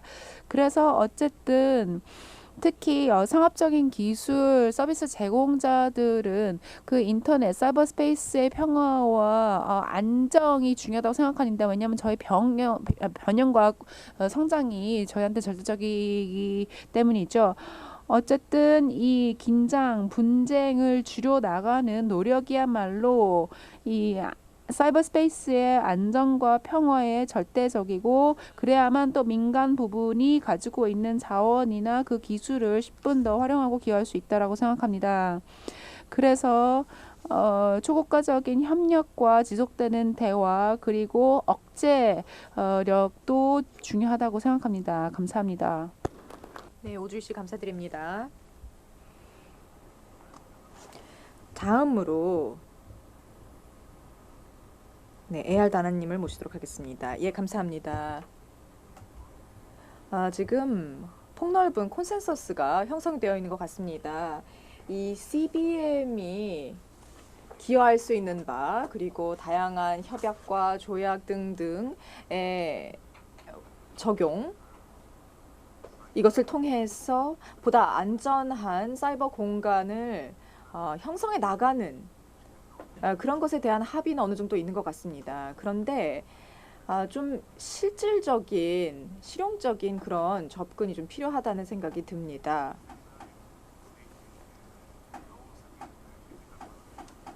이것은 이 물리적인 공간에서의 그런 범죄에 대응하는 데 있어서 규범을 형성하는 것과도 마찬가지라고 생각을 하는데요. 이 사이버 공간에서는 계속 진화하는 기술을 기반으로 한 새로운 위협들이 매일매일 제기되고 있습니다. 그렇기 때문에 이런 것에 대응하기 위해서는 대단한 기술력이 필요하죠. 허락해 주신다면은 사이버 공간과 이 항공우주 부문 간 좀 비율을 통해서 좀 말씀드리고 싶습니다. 이 항공우주 부문에서는 상업용 그 비즈니스 쪽의 이해관계도 있고 또 정부 쪽의 이해관계도 얽혀 있죠. 안전한 이 항공 영역을 보호하기 위해서 규제가 도입되어서 이 항공기 운항에 대한 각종 규제가 적용이 되고 있습니다.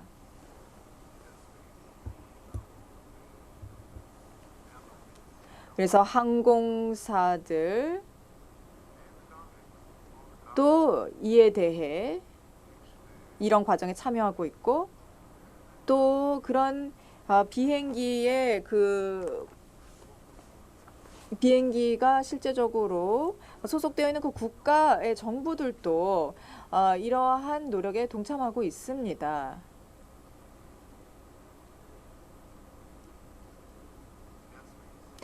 그러나 이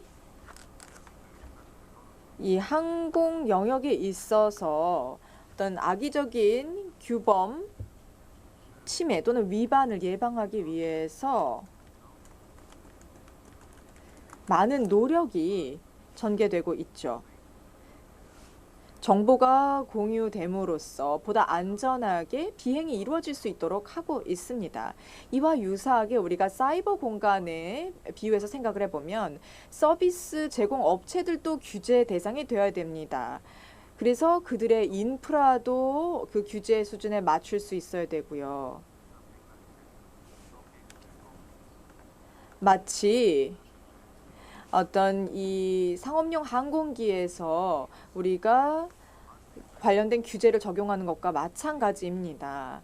그리고 또 사이버 공간에서도 적절한 효과적인 기술들이 계속 개발이 돼서 분석이 가능해져야 합니다. 사이버 공간에 대해서 어떠한 상황인지를 보다 정확하게 분석할 수 있는 그런 기술들이 마련이 되어야 하죠. 실제로 앞으로 있을 수 있는 그런 공격에 대해서 사전에 경보를 울려줄 수 있는 그러한 분석 기술들이 있어야 된다는 것입니다. 그리고 뭔가 이 위반 사항이 있을 때, 물론 의도적인 위반과 의도적이지 않은 위반이 있겠습니다만은 그런 것에 대해서 어떻게 대처할 것인지 이런 것들은 굉장히 중요한 문제라고 생각합니다. 이 끊임없이 프로토콜이 변경이 되고 있죠. 사이버 공간에서는. 이러한 변화가 많은 상황 속에서 가능하면 그 기술은 자동화된 기술이어야 되고 또 변하는 상황에 손쉽게 적응이 될 수 있는 적응형 기술이어야 될 것입니다. 우리가 산업계 대표로서 기여할 수 있는 것이라면 바로 보다 안전한 사이버 공간의 구축을 위해서 저희가 가지고 있는 기술력을 제공하는 것일 겁니다. 감사합니다. 예, 감사드립니다. 자, 그럼 이렇게 진행을 해보도록 하겠습니다. 이제 시간이 거의 다 소진이 되었는데요. 아무래도 조금 시간이 오버될 것 같습니다. 그리고 두 번째로 제가 청중분들로부터 질문을 받아볼 텐데요. 일단 제가 먼저 질문 하나 드리도록 하겠습니다. 혹시 다른 질문이 청중에서 없으면은 제가 어떤 분을 지명할 수도 있을 것 같습니다. 그리고 사무국 측에서 총회 마무리 이 패널 세션이 마무리되기 전에 뭔가 발표를 좀 하고 싶은 것 같습니다. 그래서 그런 기회를 드리도록 하겠고 우선 먼저 청중 쪽에서 질문을 받아보도록 하겠습니다. 없다면은 제가 질문이 하나 있는데요. 하나만 해보겠습니다. 그리고 나서 응답 기회를 드리도록 하겠습니다. 새로운 그런 진전사항이 있는데 그것은 바로 사이버 보안과 또 국제 안보 그리고 인터넷 거버넌스가 이 융합이 되어가는 수렴이 되어가는 것을 보게 됩니다. 그래서 과거에는 이 주제들이 별개의 주제인 것처럼 각각의 다른 주체에 의해서 논의가 되었는데 이제는 어떤 중력의 힘에 의해서 우리가 한 곳에 모여지듯이 이러한 그 주제들이 수렴하고 있는 것 같습니다. 그래서 혹시 중국 쪽에서 답변을 해주실 수 있을 것 같은데요. 인터넷 거버넌스와 사이버 보안과 그리고 국제 안보 간의 관계는 뭘까요? 그래서 먼저 답변하시고 쭉쭉쭉 옆으로 진행을 해서 답변 기회를 드리도록 하겠습니다. 먼저 답변하시겠습니까? 아니면은 저 반대쪽에서 먼저 답변을 받아도 됩니다. 제가 생각하기에는 인터넷 거버넌스는 국제 협력을 증진하기 위한 좋은 주제인 것 같습니다. 그리고 국제 협력이 발전하면서 상호 신뢰 관계가 국가 간의 형성이 되면 궁극적으로는 국제 안보도 실현이 된다고 생각합니다. Future remarks. 네. 만약 제도적인 개혁이 필요하다라고 생각하면 이것도 언급할 필요가 있는 것 같은데요. 왜냐면 GG 보고서에서 유엔의 역할에 대해서도 나왔었거든요. 근데 합의가 이루어진 것 같지는 않습니다. 어쨌든 이에 대해서도 혹시 뭐 언급하실 거 있으면 말씀해 주세요. 예, 아주 좋은 질문인데요. 몇 가지 그 원칙을 말씀드렸는데 그중 첫 번째로 다시 돌아가도록 하겠습니다. 여러 가지 그 경로들이 있는데 각각을 좀 볼 필요가 있습니다. 예를 들면 사이버 범죄에 대해서 전통적인 툴 등을 동원을 해서 살펴볼 필요도 있고 그건 그거대로 대응을 해야 됩니다.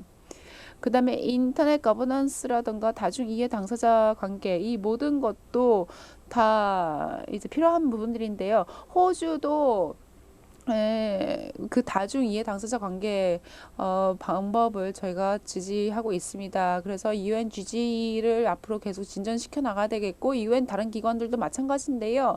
좀 이를 좀 분리시켜서 하나씩 바라볼 필요가 있는 게 아닌가라고 생각합니다. 저희 특히 외교부 같은 경우는 이제 국제적으로 하는 일에 대해서 좀 더 총괄하는 이제 그런 부서인데요.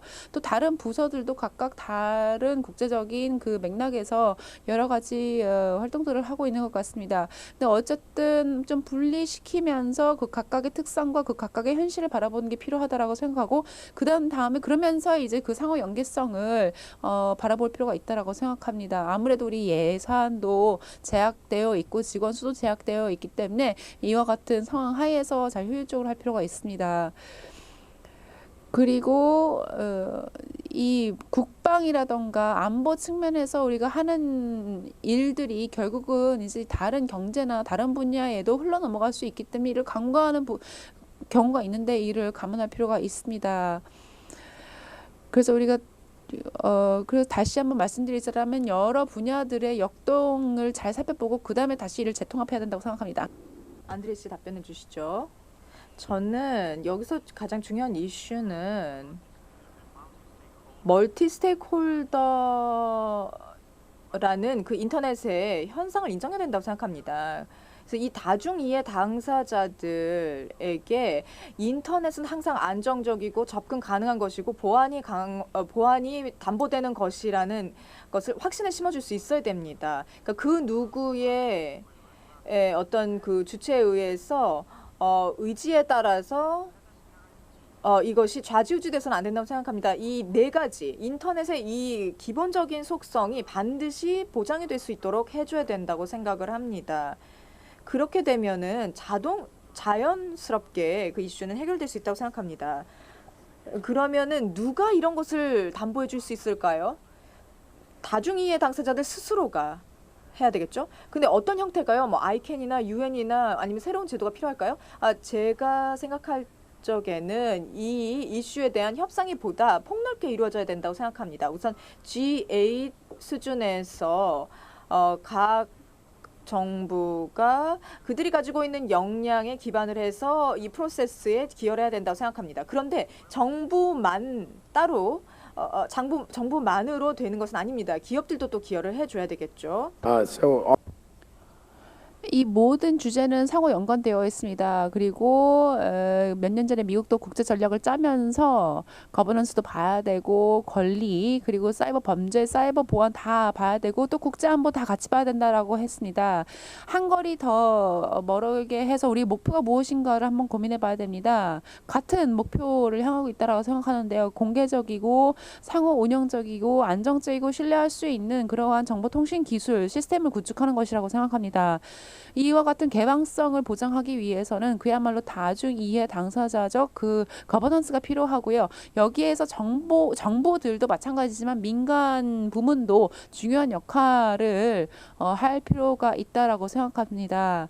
그래야지만 이제 인터넷의 어떤 공개성을 그리고 상호 운영성을 우리가 보장하고 유지할 수 있다라고 생각합니다. 한 정부 또는 정부 집단들만의 문제는 아니라고 생각합니다. 그리고 사이버 보안과 관련해서는요. 정보들이 역시나 다른 이해 당사자들과 함께 방어책들을 마련을 하고 또 국제적인 공조가 절대적으로 필요하고 GG 보고서에도 나왔지만 사이버 이제 보안을 위한 국제 공조가 필요하고요. 그리고 이 민간 부분도 이제 역할을 하고 또 정보들도 이 국제 안보와 관련해서 그 분쟁의 가능성을 우리가 저감시킬 수 있다라고 생각합니다. 사이버 스페이스의 군사화라는 문제가 생겨나고 있고 여러 나라들이 이제 사이버 전력을 보강시켜 나가고 있다라고 언급이 되었는데 어쨌든 이와 같은 상황에서 국제법을 적용할 수 있어야 되고 분쟁을 방지를 하고 예방할 수 있어야 됩니다.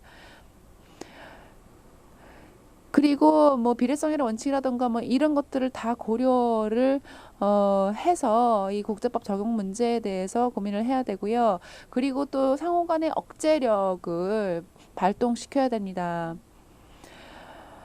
물론 뭐 문제가 생길 경우에는 뭐 외교적인 채널이라던가 이 대화를 먼저 한 다음에 마지막으로 어떤 다른 방안을 우리가 사용을 해야 되겠죠. 그리고 중요한 것은 이 아까 말씀드렸던 신뢰 구축 조치들을 가지고 아주 실용적인 부분들부터 마련해 나가는 게 필요하고 신뢰를 구축하기 위한 프로세스들이 필요하다고 생각합니다. 양자 간의 그 사례들도 있고요. 양자 협력의 사례들도 있고 어쨌든 양자 협력, 다자 협력 다 필요하고 또 이제 역량 강화 모두 다 중요합니다. think 네, 제가 생각했을 때 우리의 과정을 보다 효과적으로 만들기 위해서는 기술의 발전이 수반이 돼야 된다고 생각합니다. 그런 측면에서 ITU가 많은 도움이 될 거라고 생각합니다. 그래서 다음 토론자분들께 좀 질문을 드릴까 하는데요. 지금 보니까 일부 그 멀티 스테이크홀더나 또는 멀티 액터 접근법과 관련된 역할을 규정을 해야 된다는 데 대해서는 어느 정도 합의가 있는 것 같습니다. 그래서 멀티 스테이크홀더 모델이 어떤 모양이어야 될지 이런 것에 대해서 앞으로도 논의가 필요할 것 같은데요. 이 사이버 안보와 관련해서 군사화 이슈도 지금 언급이 되었습니다. 근데 이제 반복적으로 나오는 얘기 중에 하나가 각 국가가 실제로 군사적인 활동을 하고 있는지, 만약에 거기에 대한 어떠한 정책이 있는지 있다 하더라도 사실 그것을 공개적으로 논의하기는 쉽지 않을 것 같습니다. 그런 게 해소되지 않으면 사실 멀티 스테이크홀더 어프로치가 사실상 어려울 것 같은데요. 자, 그러면 오드리 씨께 마지막 그 발언권을 좀 드리고 그리고 나서 거버넌스와 안보 문제, 보안 문제에 다시 돌아가 보도록 하겠습니다. You mentioned 예, 지금 언급하신 것 중에서 사이버 보안 그리고 이것과 이제 국방적인 또는 군사적인 용도와 또 상업적인 용도의 사이버 공간에 대한 얘기가 나왔습니다. 근데 이 두 가지가 어느 정도 연계될 수 있다고 생각을 합니다. 시스템을 방어하고자 한다라는 목표 측면에서 본다 그러면 이것이 무기 체계에 해당하는 것이든 어떤 국방력에 해당되는 것이든 아니면 민간 기업의 장비에 해당하는 것이든 간에 동일한 기술이 결국은 적용이 돼야 되겠죠. 물론 이 문제는 글로벌한 문제입니다. 글로벌한 영역이고요. 글로벌한 도메인 내에는 어떤 한계나 국경이 없습니다. 그러다 보니까 사이버 공격의 위험이 더 커지고 있는데요. 방법론 자체는 동일하다고 생각합니다. 사이버 상황에 대한 총체적인 그림을 가져갈 수 있고 분석을 할 수 있어야 되고 그래서 그 시스템을 통해서 거기에 대응할 수 있어야 될 것입니다. Thanks. So, 네, 좀 넓게 얘기하자면 그 안보 보안의 문제가 이제 신뢰의 문제다. 그리고 거버넌스 관련된 단체들 뭐 아무래도 민간 부분 주도 내지는 비정부 쪽일 텐데 이제 신뢰가 있어야지만 협력을 할 수 있다. 이제 이런 얘기인 것 같습니다. 그 신뢰가 만약 붕괴되고 이제 갈등이 높아지면 그 기관 시설이 또 위협당할 수밖에 없다라는 얘기인 것 같습니다. 이제 그러면서 이 문제들이 같이 수렴되는 것 같습니다. 그 신뢰 구축을 하게 되면 거버넌스에 대한 대화도 훨씬 더 생산적으로 발전해 나가지 않을까라고 생각합니다. 이건 특히 이제 사이버 안보라든가 국제 안보에서 특히 더더욱 그런 것 같습니다. 그래서 이제 평화 안정을 위해서 이 신뢰를 구축하는 것이 필요하다고 생각하고 현존하는 다중 이해 당사자 관계 모델을 더 강화시킬 필요가 있다고 생각합니다. 자, 그러면 먼저 청중들에게 사과드릴 필요가 있다라고 생각합니다. 정말 수박의 겉핥기밖에 못한 것 같은데요. 시간도 별로 없고. 근데 아주 훌륭한 연사들이 너무 훌륭한 발표를 해주셨는데 아주 깊이 있는 논의를 하기에는 시간적 제약이 있었던 것 같습니다. 그럼에도 불구하고 굉장히 다양한 분야를 다룬 것 같습니다. 그래서 마지막으로 혹시 하실 분들 있으면 마지막 기회를 드리도록 하겠습니다. 예, 이제 점심이 다가오고 있는데요. 혹시 꼭 하실 말씀 있으면 해주시기 바랍니다.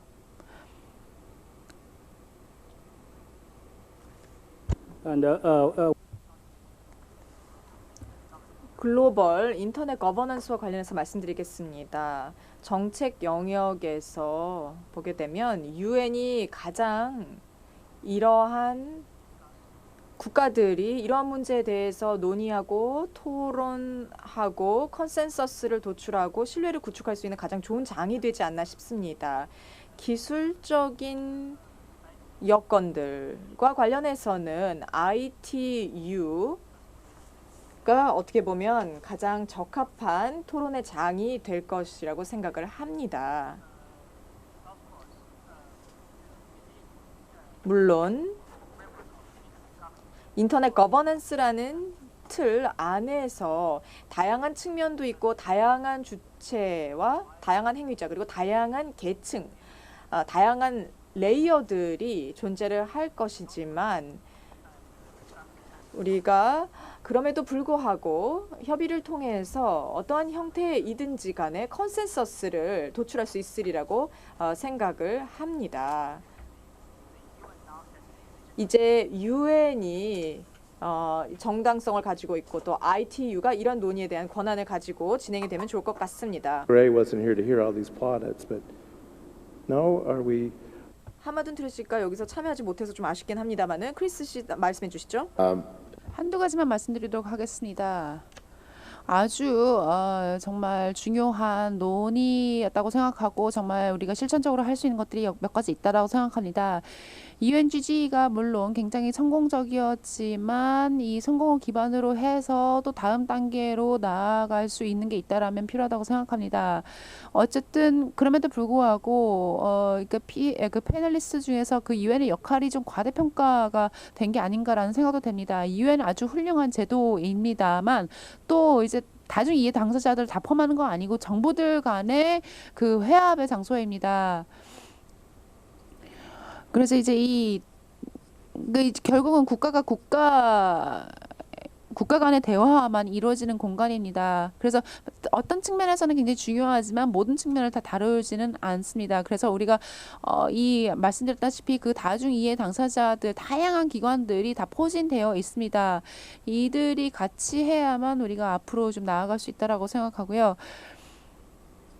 그리고 또 이 여러 층위들이 있고요. 이 여러 층위들을 잘 활용을 하고 동원할 수 있어야 되고 모든 나라를 다 참여할 수 있도록 해야 된다고 생각합니다. 이를 위해서는 정말 다중 이해 당사자들을 다 참여시키는 것이 필요하다고 생각합니다. 이와 같은 논의의 결과로서 저희는 앞으로 정말 우리가 실용적인 실천적인 방안들을 논의할 수 있는 장이 되었으면 좋겠다라고 생각합니다. 그 사무국의 요청 하에 두 개의 조직이 아주 간단한 입장 표명을 하겠다라고 합니다. 그래서 ICT for Peace 먼저 시작하시겠습니까? Hello. Sorry. Yeah, and Thank you, Jim. In the 네, 감사합니다. 시간이 제한되어 있기 때문에 간략하겠습니다. 총회 측에 그 스테이트먼트는 전달하도록 하겠습니다. 그래서 업계, 시민사회, 기술 전문가 집단, 학계, 정부의 각계각층 대표자들이 모여서 규범 그리고 CBM에 대한 논의를 이루었습니다. 그래서 그 논의를 통해서 재차 강조된 원칙 몇 가지를 공유드리도록 하겠습니다. 우리가 규범을 논의를 하고 또 CBM을 논의를 할 때 이러한 과정은 공동 책임의 원칙이 근간이 되어야 되고 책임성 있는 행동과 포용 그리고 투명성, 협력의 원칙이 근간이 되어야 된다라는 원칙 말씀드리고 싶습니다. 그리고 UNGG가 처음으로 시민사회와 민간 부문 그리고 학계의 참여와 역할을 규명하는 것이 중요하다라는 것을 공식적으로 인정해 준 것 같습니다.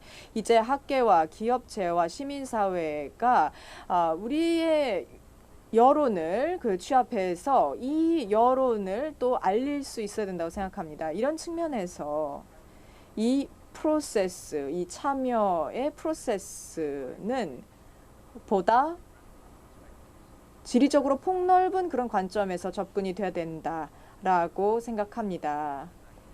현재 일부 지역에서는 아직까지 다른 지역에 비해서 이 영역에서 활발하게 활동하고 있지 않습니다. 그래서 그런 지역들도 보다 적극적으로 참여하기를 촉구하는 바입니다. 그래서 우리는 이 ICT for Peace 재단인데요. 이제 저희가 이러한 영역이 이러한 논의가 보다 지속 가능하고 보다 확장된 프로세스로 정립이 될 수 있는지에 대한 논의를 통해서 앞으로 더 많은 조언을 드리도록 하겠습니다. 예, 지금 말씀해 주신 그런 성명서의 카피는 이후에 배포되겠습니다. 아틀란틱 카운슬에서 온 지스입니다. 아틀란틱 카운슬은 오늘 오전에 시스테믹한 사이버 공격에 대해서 논의를 하기 위한 이니셔티브가 있었습니다. 그래서 이것이 어떻게 사실 금융위기가 2008년도에 우리가 방지하지 못했던 것처럼 우리가 이와 같은 사이버 위협에 대해서도 방지하지 못하고 있는 게 아닌가라는 얘기를 하고 있었습니다. 그래서 몇 개의 그 잘못된 은행들의 관행 때문에 이제 전 세계적인 위기가 발생했다라는 거로부터 우리가 교훈을 얻고 있습니다. 그래서 사이버 스페이스가 전체적으로 훨씬 더 안정적으로 하기 위해서 우리가 많은 노력을 해야 되고, 만약 피해가 계속 증강된다면 훌륭한 사이버 보안이 있다 하더라도 문제가 계속 발생할 수밖에 없습니다. 그렇기 때문에 우리는 그 리질리언스라는 회복력이 굉장히 중요하다고 생각합니다. 그 글쓰기 대사와 저가 공유하는 게 하나 있는데요. 2010년도 GGE, 2013년 GGE에 같이 일했다라는 공통점이 있는 것 같습니다. GGE가 사실 오늘 굉장히 자주 언급되었는데요. 사실 쉽지는 않았습니다. 정말 막판까지 협상을 했습니다. 몇몇 나라가 여러 가지 요구를 하고 있었고, 또 합의를 하려고 하지 않았었고, 여러 가지 불협화음도 있었습니다. 정말 쉽지 않은 과정이었습니다. 그리고 실패 일보 직전까지 갔었습니다. 만약 목요일 저녁에 지난주에, 그러니까 마지막 주의 마지막 날 저한테 물어봤었다면 아마 실패했다라고 얘기를 했을 수도 있었습니다. 어쨌든 오늘은 굉장히 아주 깊은 통찰력과 굉장히 긍정적인 의견들을 해주셨고, 하지만 또 이후의 대화에 장애물이 될 수 있는 여러 가지 요인들도 밝혀진 것 같습니다. 그래서 예를 들면 그 무기 경쟁과 같은 상황이 발생할 것인가, 이를 통제를 해야 되는가, 다중이해 당사자 모델이라는 것이 있는데 그럼에도 불구하고 국가들이 자기 주권을 계속 챙기고 있는가, 이러한 문제들이 있는 것 같습니다. 그래서 2014년 GGE에서 이와 같은 논의 전통을 지속해야 된다라고 생각합니다. 하지만 쉽지 않을 거라고 우리 모두 인식해야 되고, 물론 우리가 목표를 향해서 가고 있긴 합니다만 제대로 가고 있긴 합니다만 목표를 달성하기에는 아직 갈 길이 멉니다. 예, 점심시간을 우리가 계속 까먹고 있는데 참여해 주셔서 감사합니다. 모든 연사분들에게 감사 인사드립니다. 감사합니다.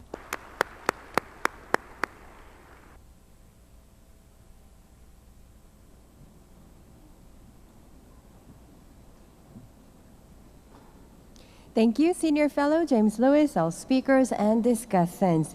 네, 제임스 루이스 국장님 감사드리고요. 또 연사분들께도 감사드립니다. 이제 패널 디스커션 5세션은 마무리되었고요. 이제 307, 308호에서 또 오찬이 제공되고 있습니다. 그래서 저희 스태프의 안내를 받고 오찬에 참여하시면 되겠습니다. 그리고 홀 D2 쪽에 가시면은 굉장히 많은 ICT 하드웨어, 소프트웨어 등등을 또 그 예시를 보시면서 가실 수가 있습니다. 그리고 Joint Plenary with Youth Forum, 즉 청년 포럼 전체 회의가 1시 40분에 시작될 예정이니 참석해 주시기 바랍니다.